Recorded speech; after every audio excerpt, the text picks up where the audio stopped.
Most people don't want to think about dying or making a plan to protect the people that they leave behind. It can be scary and sad, but if you know anyone who's been burned by what's legally known as probate, you know that planning your estate can be a thoughtful gift to the people you inevitably leave behind. Probate is the process of distributing a deceased person's property among the people who survive him or her. In this process, as you know or can imagine, things can get messy. You probably know families that have been torn apart by this process. You may have even experienced this in your own family. This is why it's a good idea to get familiar with probate, what it is, and how you can protect the people you love from it. Basically, probate involves the court figuring out the value of an estate, making sure taxes and debts owed by the estate are paid, and giving someone the task of distributing all of the assets in the estate.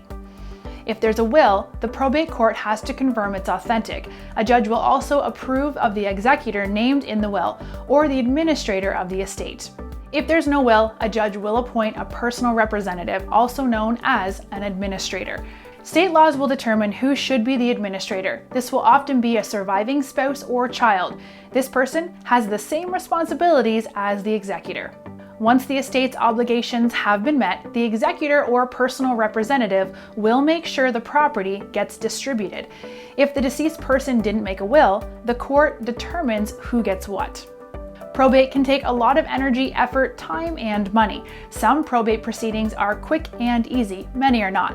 The good news is there are ways to protect the people you love from having to deal with probate.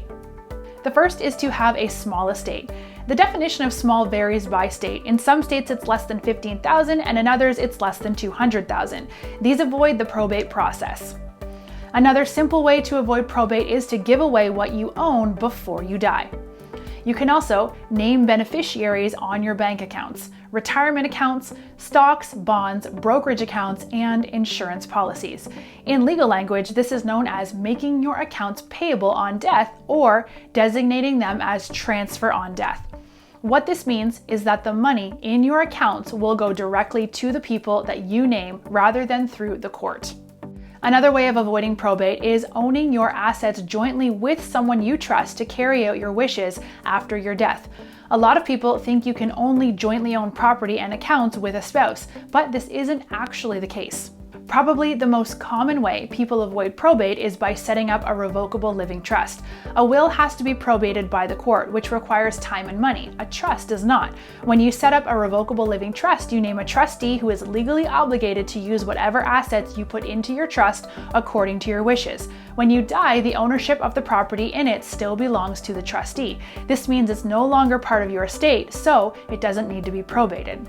Probate can be confusing, but we're here to help. Hit subscribe so you can access more videos that simplify the process, and check out our database of estate planning forms, including templates for wills and living trusts, to start taking some ownership over your estate today.